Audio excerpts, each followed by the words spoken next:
Hello, Dork Rule the World here. So, I watched my son's reaction and to my last video, and I felt like making another video in response to one of his videos. Um, as you can tell, I haven't shaved for a couple days. Sorry about that. If you don't like it, and I got my old man fro going on here a little bit because, well, I haven't showered and stuff. Um, so I'm a dirty old man at this point. Oh, my kids are behind me. That's awesome. And my grandpa's watch. My grandpa that passed away left me his watch for me to pass on to my grandkids. Um, I want to pass it on to my son and his son and all that. So we'll probably do that. But so anyway, one thing that my son touched on, he was talking about YouTube and how a lot of these YouTubers doing Fortnite. And he went so far as to say that the Bible and Fortnite are the opposite thing. I disagree. And here's why. Like, the Bible tells you to love everybody and love everything.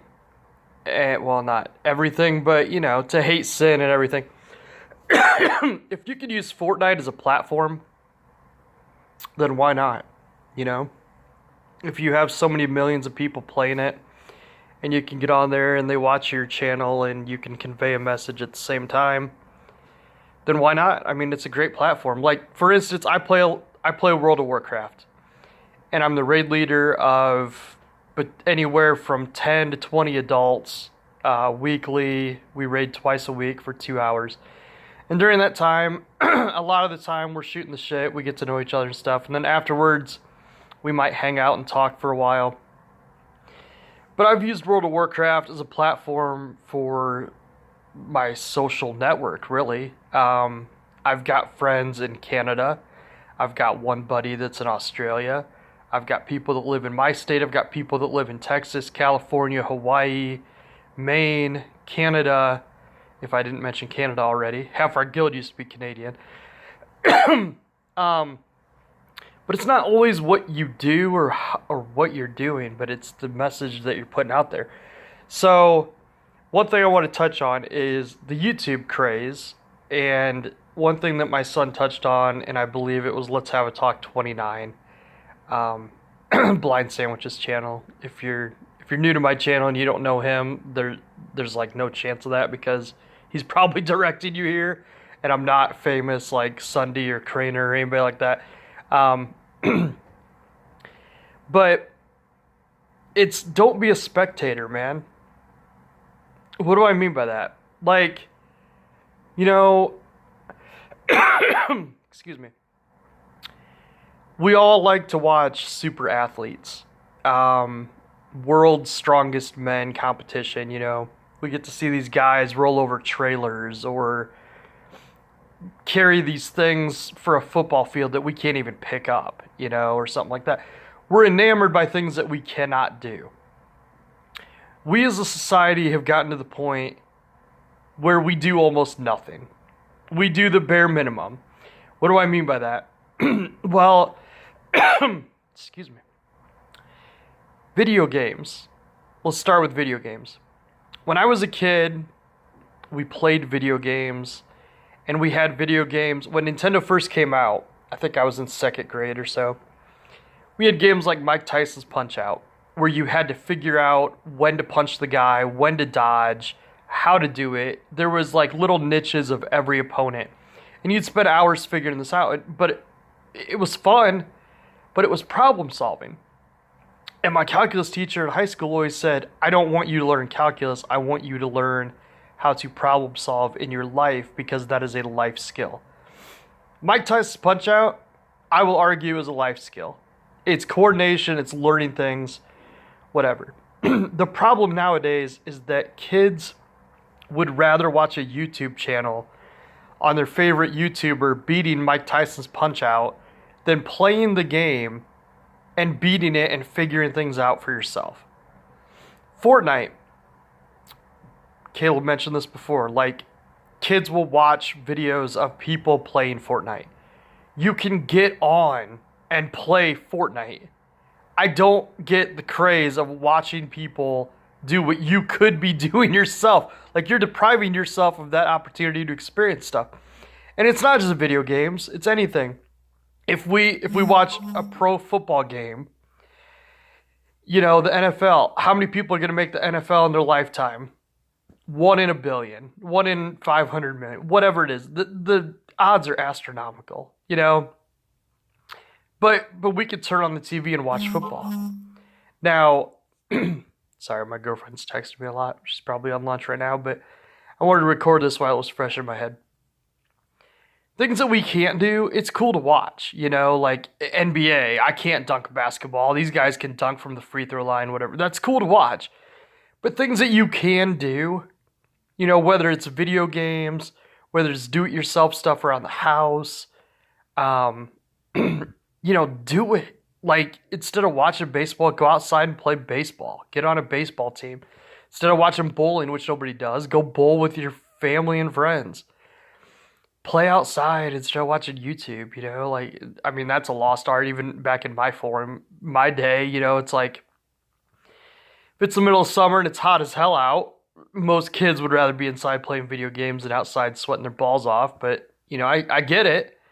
But at the same time, you know, when you get my age, I can't physically do the things that I could do when I was 15. I ran a 10K when I was 15 in under an hour. And then I played an all-day volleyball tournament. And I could barely walk the next couple days, but if I did that now, I would probably die. Like, running 1 mile sounds like it'd be a huge task for me because I'm a big dude now. And the cardio's not there. I can still play volleyball, but, you know, running's out of the question. But don't be a spectator. Man, like, you know, there's so many do-it-yourself things that you can do. It's probably so easy for these kids now to cheat on homework with all the stuff that's out there on the internet. I had to go read an encyclopedia for information, you know, and then we got busted for writing word for word because we didn't know how to change the wording of it. You can get online and get Wikipedia in 5 seconds. You don't have to go to a library. You don't have to look anything up. It's insane. It's nice. It's nice to have that information highway at your fingertips. But don't be a spectator, man. Like, I don't know. Like, I just see too many of these kids that don't do anything. It's, you know, if you want to learn something, learn it.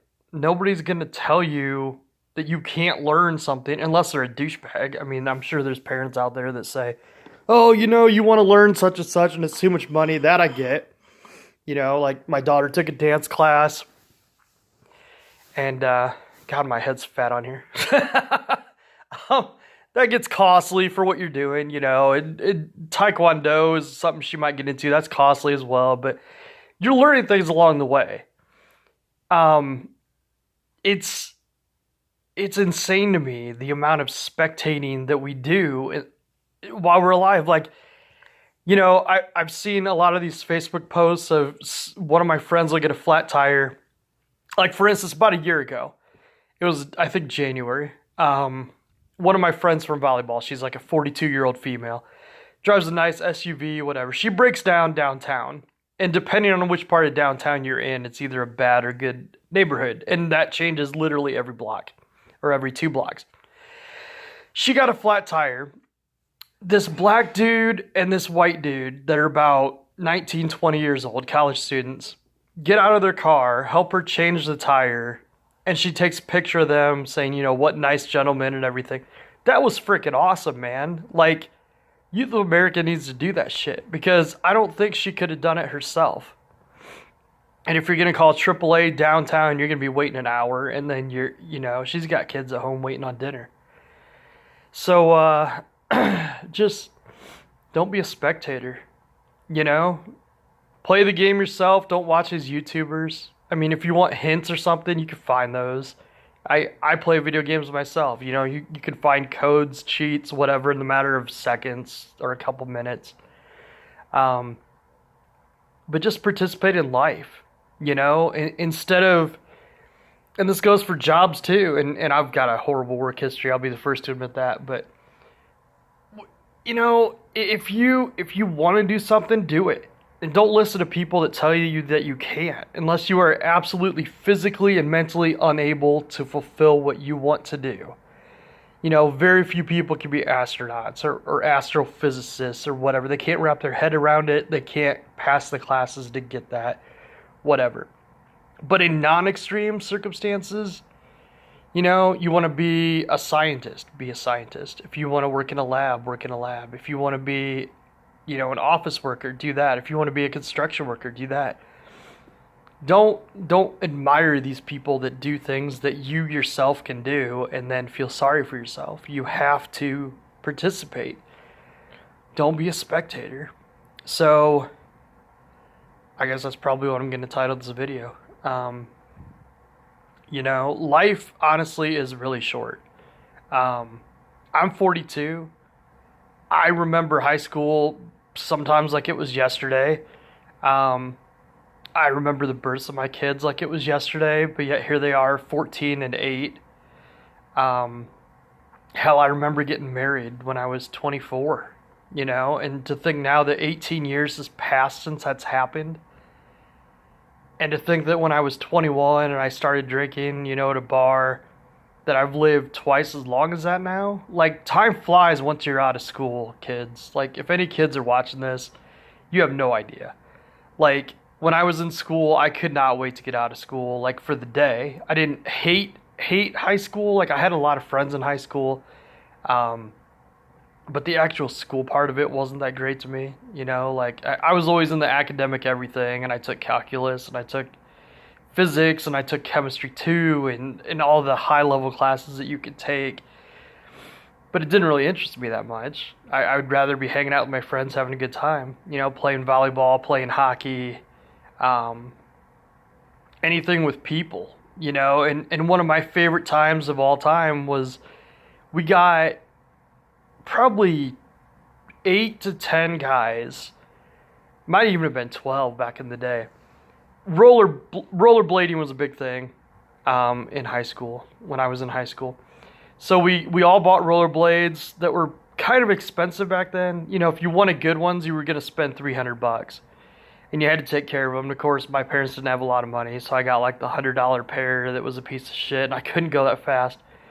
But we had fun. We got like, let's say 12 guys. We got 12 guys together. We were playing hockey all day. All day. Like, we got together at maybe 10 in the morning, and we took breaks to rollerblade to the gas station and get Gatorade and stuff, because it was like 90 degrees out, man. Like, it was one of the hottest days of the summer. We played on blacktop, I want to say for 12 hours. It might have been 8 hours. Might have been 10 hours, something like that. But at the end of the day, we took 2 pickup trucks. We went to Little Caesars that had the pizza. You know, you get two pizzas for the price of one back then. And we got all these pizzas and all these 2 liters of pop. And we went out, we parked at the park, and the sun was going down. Or it might even have been dark then. We all sat in the back of a pickup truck. And my son will be a little surprised hearing this, because I'm not like a country person. I'm not a pickup truck kind of guy, but ride your friends, man. Anything's cool. We got in 2 pickup trucks. Gate down, you know, no top on it, whatever. We sat in the back of these trucks. Ate pizza under the stars. Yeah, it had to have been dark because the stars are out. We shouldn't even have been there, man. It was illegal to be in the park after dark. That's a common law, but one of the best times ever. And what did we do? We just got our hockey ball. We didn't play with a puck. We got a ball. Hockey ball, our sticks, our goals that we bought for like $20. And we just played together for 8, 10, 12 hours, whatever it was. And then we enjoyed each other's company over pizza and pop, man. And that was one of the best days ever. It didn't cost a fortune. Everybody was cool. You know, win, lose, or draw, we had a blast all fucking day. I don't know of a lot of people that still do that. But that's one of the memories I will never forget. Never. Some of those people I may never see again. Like, they're states away. They might even be in another country. You know, some of my friends have gone to Mexico off and on, or Canada, or Hawaii, or they're in the military and they get stationed overseas. But that's one memory I draw upon when I think of friendship. Like, Man, that was special. Um, but don't be a spectator, man. Get out there, enjoy life, and do it if you can do it. I guess I'll just make that my closing statement. I'll catch you guys later. Thanks for watching.